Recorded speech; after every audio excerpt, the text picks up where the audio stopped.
बेवफा एसडीएम ज्योति मौर्य अपने पति आलोक मौर्य को मरवाने के लिए अपने आशिक मनीष दुबे के साथ मिलकर साजिश रच रही थी, जिस साजिश का पर्दाफाश भी हो गया। और उस साजिश में न केवल मनीष दुबे और ज्योति मौर्य का मिलीभगत था, बल्कि ज्योति मौर्य का छोटा भाई सचिन मौर्य भी शामिल था।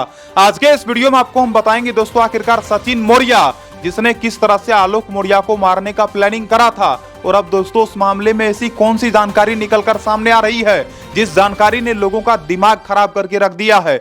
उसके अलावा दोस्तों अंजू के बारे में आपको पता ही होगा, इंडिया छोड़कर पाकिस्तान भाग गई, तो क्या भारत वापस लौटेगी अंजू। उसके अलावा दोस्तों आपको बता दूं, उत्तर प्रदेश के अंदर दीपिका नाम की ये महिला जो कि अपने ही पति के साथ कांड कर दी, किस तरह से इसने ज्योति मौर्य की तरह ही अपने पति के साथ दगाबाजी कर दी, इसके बारे में भी चर्चा करेंगे। तमाम बातों का पर्दाफाश आज के इस वीडियो में हम करेंगे, तो वीडियो को पूरा देखना। लेकिन सबसे पहले आप सभी भाइयों को, सभी दोस्तों को नमस्कार, प्रणाम, आदाब, सत श्री अकाल, जय श्री महाकाल दोस्तों।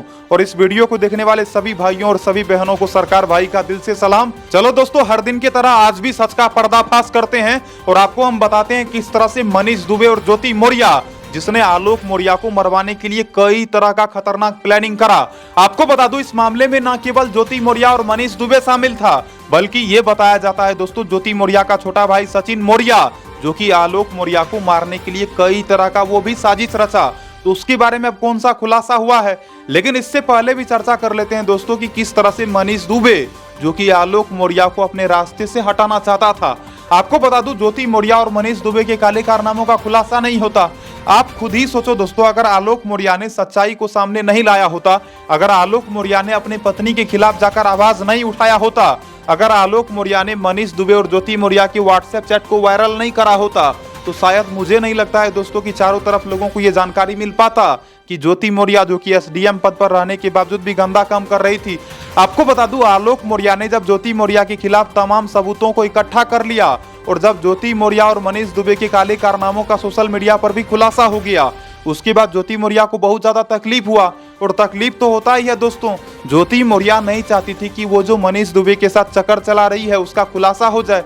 लेकिन दोस्तों जब आलोक मौर्य ने ज्योति मौर्य के काले कारनामों का खुलासा करा, तो वही ज्योति मौर्य जो कि अपने ही पति को मरवाने के लिए अपने आशिक का सहारा लेना शुरू कर दी। आपको बता दूं, मनीष दुबे और ज्योति मौर्य जो कि आपस में बातचीत किया करता था कि कुछ ऐसा करते हैं जिससे कि आलोक मौर्य ही खत्म हो जाए, और आलोक मौर्य अगर खत्म हो जाएगा तो सारा का सारा सबूत भी मिटा जाएगा, हम लोगों के खिलाफ कोई आवाज भी नहीं उठाएगा। आपको बता दूं दोस्तों, आलोक मौर्य को मरवाने के लिए मनीष दुबे और ज्योति मौर्य जिसने कई तरह का साजिश रचा। बाद में दोस्तों आलोक मौर्य को पता लग गया कि उसे मरवाने का प्लानिंग करा जा रहा है।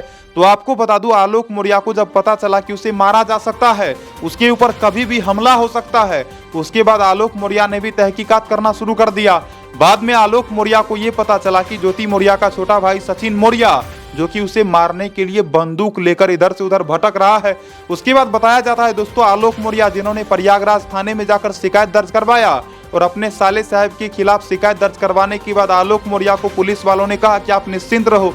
तो आपको बता दूं, आलोक मौर्य जो कि वो तो पूरी तरह से निश्चिंत हो गए, सुरक्षित हैं अभी भी। लेकिन सबसे अहम सवाल यह आता है दोस्तों कि जिस आलोक मौर्य ने अपने साले साहब के खिलाफ शिकायत दर्ज करवाया, अब तक आलोक मौर्य की साला को क्यों नहीं गिरफ्तार करा गया? क्यों नहीं ज्योति मौर्य के छोटे भाई सचिन मौर्य को अब तक गिरफ्तार करा गया? ये तो सबसे अहम सवाल है दोस्तों। आप खुद ही सोच सकते हो दोस्तों, कहीं न कहीं इसमें उत्तर प्रदेश पुलिस का ढिलाई तो जरूर है। जब तक पुलिस वाले ढीला नहीं है तब तक ऐसे ही आलोक मौर्य को मारने वाला इधर से उधर अभी भटक रहा है। ये बताया जाता है ज्योति मौर्य का छोटा भाई सचिन मौर्य जो कि आज के समय में मजे कर रहा है और इतना ज्यादा मौज मस्ती कर रहा है दोस्तों कि उसको कोई परवाह ही नहीं है। और परवाह तो यूपी पुलिस को होना चाहिए। जिस थाने में जाकर शिकायत दर्ज करवाया गया, जिस वक्त आलोक मौर्य ने थाने में शिकायत दर्ज करवाया था, उस वक्त पुलिस वालों ने कहा था इस मामले पर हम लोग अच्छे तरीके से तहकीकात करेंगे, अच्छे से इन्वेस्टिगेशन करेंगे और बहुत जल्द आरोपी को गिरफ्तार भी करेंगे। तो आपको बता दूं, जब आलोक मौर्य ने कहा कि मेरा साला मुझे मारना चाहता है, उसे मारने के लिए ज्योति मौर्य ने ही भेजी है, तो आपको बता दूं उस वक्त पुलिस वालों ने तो दिलासा दिया था कि हाँ हम लोग उसे गिरफ्तार कर लेंगे। लेकिन दोस्तों सचिन मौर्य को गिरफ्तार नहीं करा गया, ये तो बिल्कुल गलत है। चलो दोस्तों, यहाँ तक तो मैंने आपको बता दिया, लेकिन लोगों के मन में जो सबसे अधिक सवाल आता है, सवाल ये आता है कि अब तक मनीष दुबे जेल क्यों नहीं गया, अब तक ज्योति मौर्य जेल क्यों नहीं गई। और पिछले वीडियो में भी आप लोगों ने कई तरह का कमेंट करा था। आप में से बहुत सारे भाइयों ने कहा था कि सरकार भाई आप जो बोल रहे हो बिल्कुल सही बोल रहे हो। जो असली दोषी है, असली दोषियों को अब तक जेल क्यों नहीं भेजा गया? तो बहुत सारे लोगों का कहना है कि मनीष दुबे और ज्योति मौर्य ये दोनों सबसे पहले तो जेल जाने के लायक है, ये दोनों दोषी है और इन दोनों दोषियों को जेल तो भेजा ही जाना चाहिए। तो मैंने आप लोगों को वजह भी बताया था दोस्तों कि मनीष दुबे को लेकर क्या वजह था कि अब तक मनीष दुबे को जेल नहीं भेजा गया। इसके अलावा दोस्तों और भी बहुत सारी जानकारियां हैं जिसका चर्चा मैं आगे करूंगा। इससे पहले मैं आपको बता देता हूं दोस्तों इस दुष्ट महिला के बारे में। यहाँ पर आप देख सकते हो दोस्तों इस महिला का नाम बताया जाता है दीपिका है। आपको बता दूं दीपिका का शादी अमरीश से साल 2009 में होता है। बताया जाता है 2009 में शादी होने के बाद दोस्तों ये अमरीश के साथ बहुत ज्यादा अच्छे से रह रही थी। मैंने आप लोगों को पिछले वीडियो में भी बताया था कि इन दोनों का शादी होने के बाद इनका पति अमरीश जो कि कहता है कि तुम चिंता मत करो, तुम पढ़ने में अच्छी हो तो तुमको हम घर बार वाला काम करने के लिए नहीं देंगे, हम तुमको पढ़ाएंगे, नौकरी दिलवाएंगे। और आपको बता दूं अमरीश अपनी पत्नी को पढ़ाने के लिए जमीन तक बेच देते हैं, यहाँ तक कि लोगों से कर्ज भी लेते हैं। लेकिन दोस्तों क्या ही फायदा होता है जब इस पत्नी को जॉब होता है, जॉब होने के बाद अपने ही पति के साथ गद्दारी कर देती है। और आज के समय में बताया जाता है दोस्तों दीपिका जो कि अपनी 8 साल की बेटी के साथ मायके में रहती है। ये बताया जाता है दोस्तों दीपिका की 8 साल की बेटी भी है। और ये कहा जाता है दोस्तों दीपिका जो कि अपने ही पति से अब तलाक लेना चाहती है। आप खुद ही सोच सकते हो दोस्तों जिस महिला को इतना शिद्दत से एक पति पढ़ाता है, एक पति जो कि अपना जमीन तक बेच देता है, लोगों से कर्ज भी लेता है, लेकिन उस पति का हालत आज के समय में बद से बदतर है। ये बताया जाता है साल 2011 की बात है दोस्तों जब अमरीश के माताजी का निधन हो जाता है। अमरीश के माताजी के निधन के बाद अमरीश का पारिवारिक स्थिति बहुत ज्यादा खराब हो जाता है। ये बताया जाता है अमरीश जो कि आर्थिक रूप से बहुत ज्यादा कमजोर हो जाते हैं, लेकिन फिर भी अमरीश जो कि हिम्मत नहीं हारते हैं। और ये बताया जाता है अमरीश अपनी पत्नी दीपिका को पढ़ाने के लिए बार बार लगातार वो जमीन बेचते ही रह जाते हैं। वो कहते हैं जब तक तुम्हें नौकरी नहीं होगा और तुम्हें नौकरी दिलाने के लिए मुझे जितना भी खर्च करना पड़ेगा मैं करूंगा। तो आप सोच सकते हो दोस्तों एक पति जो कि इतना ज्यादा शिद्दत से पढ़ाया, लेकिन अब ये महिला, ये दुष्ट महिला जो कि अपने ही पति के साथ दगाबाजी कर रही है। ये बताया जाता है दोस्तों अमरीश अपनी पत्नी दीपिका के खिलाफ थाने में जाकर शिकायत भी दर्ज करवाए। और ये बताया जाता है ये मामला जो कि पारिवारिक न्यायालय तक भी पहुंचा।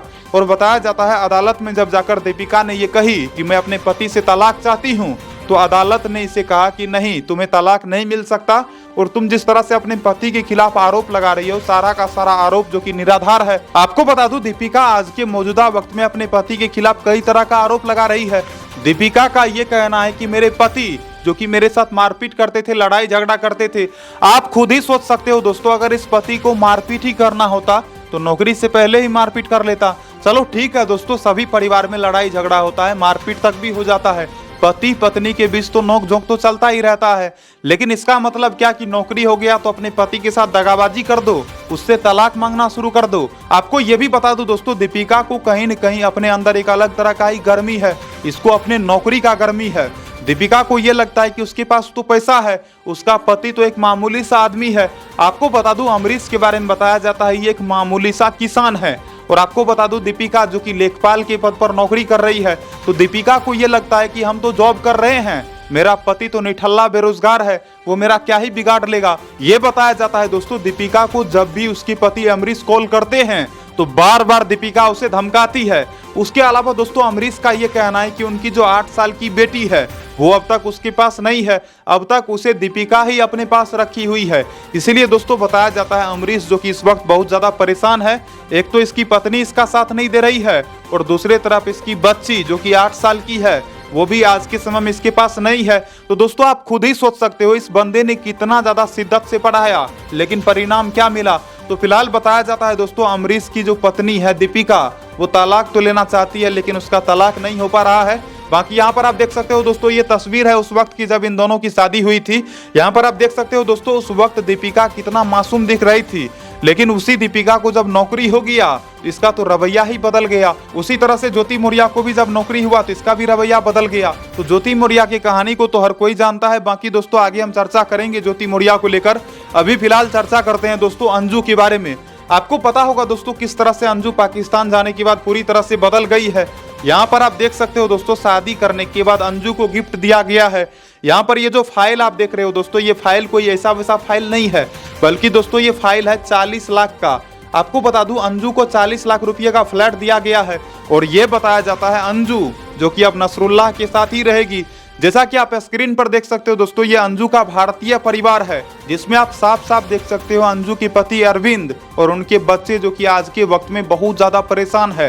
हालांकि ये फोटो उस वक्त का है दोस्तों जिस वक्त अंजू भी इन लोगों के साथ थी, लेकिन आज के समय में अंजू, जो कि फातिमा बन चुकी है, पाकिस्तान में मजे कर रही है। इस बीच दोस्तों अंजू के बारे में एक और खबर निकलकर सामने आई है कि शादी करने के बाद अंजू, जिसने एक म्यूजिक वीडियो भी शूट करी है। और आपको बता दूं, अंजू का पति नसरुल्लाह, अब तो अंजू का पति अरविंद नहीं बल्कि नसरुल्लाह बन चुका है। यहाँ पर आप देख सकते हो दोस्तों, ये बताया जाता है पाकिस्तान के अंदर अंजू को कई तरह का प्रलोभन दिया जा रहा है। और अंजू को प्रलोभन इसलिए दिया जा रहा है दोस्तों ताकि अंजू पाकिस्तान में ही रहे, वो भारत वापस लौट कर ना जाए।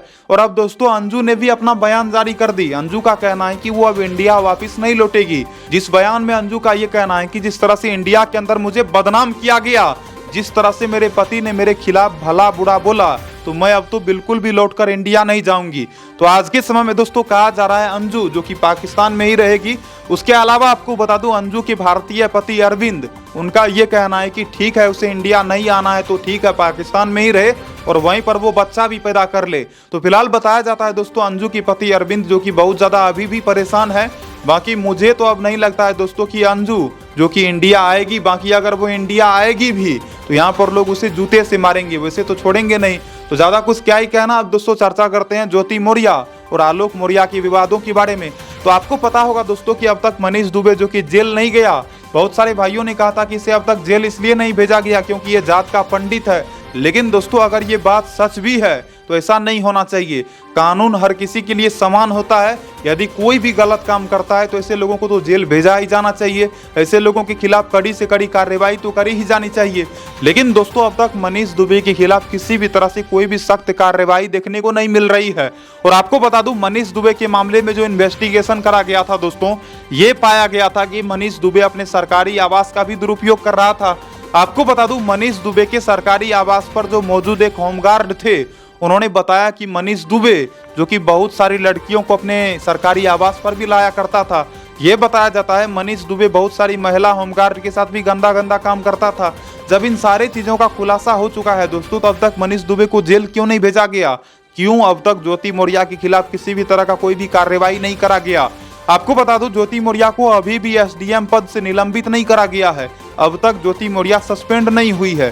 तो अभी भी दोस्तों बहुत सारे लोग कई तरह का सवाल उठाते हैं और बहुत सारे भाइयों ने कहा था कि भाई जब तक ये मामला पूरा का पूरा रफा दफा नहीं हो जाता, जब तक आलोक मौर्य को इंसाफ नहीं मिल जाता, तब तक आप बोलना बंद मत करना। लेकिन सबसे अहम सवाल यह आता है दोस्तों कि अब तक ज्योति मौर्य और मनीष दुबे के खिलाफ कोई कार्रवाई क्यों नहीं करा जा रहा है? क्यों अब तक योगी जी भी एक्शन नहीं ले रहे हैं?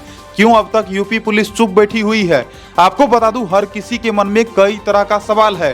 तो फिलहाल दोस्तों इस वीडियो के माध्यम से आपको मैंने बताया किस तरह से ज्योति मौर्य और मनीष दुबे, जो कि सारे सबूतों को मिटाने के लिए आलोक मौर्य को मारने का प्लानिंग करा था, लेकिन दोस्तों वो प्लानिंग जो कि ध्वस्त हो गया। और उस प्लानिंग में न केवल ज्योति मौर्य और मनीष दुबे शामिल था, बल्कि ज्योति मौर्य का छोटा भाई सचिन मौर्य भी शामिल था। और सचिन मौर्य के खिलाफ आलोक मौर्य ने एफआईआर भी दर्ज करवाया। लेकिन अब तक दोस्तों उस एफआईआर के मामले में कोई भी सुनवाई नहीं हुआ। अब तक दोस्तों सचिन मौर्य को भी जेल नहीं भेजा गया। तो आप सोच सकते हो दोस्तों, गुनहगार जो कि खुलेआम गुनाह कर रहा है, लेकिन ऐसे लोगों के खिलाफ कोई कार्रवाई नहीं होता, ये बिल्कुल गलत है। ऐसा नहीं होना चाहिए। और जिस तरह से ये महिला दीपिका अपने पति अमरीश के साथ दगाबाजी की, आपको बता दूं दोस्तों, ये घटना जो कि उत्तर प्रदेश के बाराबंकी जिला का है। तो आप सोच सकते हो उत्तर प्रदेश के अंदर दोस्तों कितना ज्यादा कांड हो रहा है। और वैसे भी मैं हमेशा कहता हूँ कि ये कांड केवल उत्तर प्रदेश के अंदर नहीं होता, बल्कि बहुत सारे जगहों पर दोस्तों ऐसा हो रहा है। बहुत सारे राज्यों के अंदर देखा जा रहा है, बहुत सारी महिलाएं जो कि नौकरी करने के बाद गंदा गंदा काम करती है, अपने पति को छोड़ देती है। बाकी देखो दोस्तों, दीपिका के ऊपर मैं कोई आरोप नहीं लगा रहा कि ये जो कि गंदा काम करती है या फिर नहीं करती है। बाकी कोई भी पत्नी अपने पति को छोड़ दे रही है, तो इस मामले में आप क्या कहना चाहोगे? आप लोग कमेंट करके बताना। आखिर क्या वजह होगा कि अपने पति को छोड़ना चाहती है, जिस पति ने इतना ज्यादा शिद्दत से इसे पढ़ाया। बाकी यहाँ पर आप देख सकते हो दोस्तों इस दुष्ट महिला को, ये अंजू जो कि अपने पति को छोड़कर इस मुसलमान भाई के पास पहुंच गई और नसरुल्लाह से जाकर शादी कर ली। तो आप खुद ही सोच सकते हो दोस्तों, इस महिला ने अपना धर्म परिवर्तन तक करवा ली। तो बहुत सारी महिलाएं हैं जो कि हवस का इस कदर शिकार हो चुकी है कि उसे ना तो अपना धर्म दिखता है, ना तो अपना घर परिवार दिखता है, ना तो समाज दिखता है, ना तो अपना राज्य दिखता है, कुछ नहीं दिखता। उसे तो बस अपना हवस दिखता है। तो ऐसे हवस वाली महिलाओं के लिए आप क्या कहना चाहोगे? बाकी देखो दोस्तों, सभी महिलाएं एक जैसा नहीं होती है, बहुत सारी महिलाएं जो कि बहुत अच्छी है और ऐसे महिलाओं का मैं सम्मान भी करता हूं, लेकिन जो गलत करती है ऐसे लोगों का मैं खुलकर विरोध भी करता हूं। तो फिलहाल इस वीडियो में ज़्यादा कुछ नहीं कहूँगा दोस्तों। मेरा सवाल है यूपी पुलिस से कि अब तक पुलिस वाले ऐसे दुष्ट लोगों के खिलाफ कोई एक्शन क्यों नहीं ले रहे हैं? आलोक भाई को अब तक इंसाफ क्यों नहीं मिल पा रहा है? और ज़्यादा कुछ क्या ही बोलूँगा, बाकी आप लोग खुद ही बहुत ज़्यादा समझदार हो। तो इसी तरह से आप लोग अपना प्यार बनाए रखो। और आपका सरकार भाई इतना ज़्यादा जो खुल के बोलता है तो ये केवल और केवल आप लोगों के प्यार और सपोर्ट के कारण ही। बाकी आशा करता हूँ आप लोगों को ये वीडियो पसंद आया होगा। वीडियो अगर पसंद आया हो तो वीडियो को लाइक करें, चैनल को सब्सक्राइब करें। बाकी दोस्तों आप अपने दोस्तों से भी शेयर करें और अच्छे से रहें आप लोग। हमेशा अपना ध्यान रखें, अपने परिवार वालों का ध्यान रखें। और ज़्यादा कुछ क्या ही कहूँगा। राम राम सभी भाइयों को। मिलता हूँ अगले नई वीडियो में नई खबर के साथ। तब तक के लिए इतना ही। जय हिंद, जय श्री राम।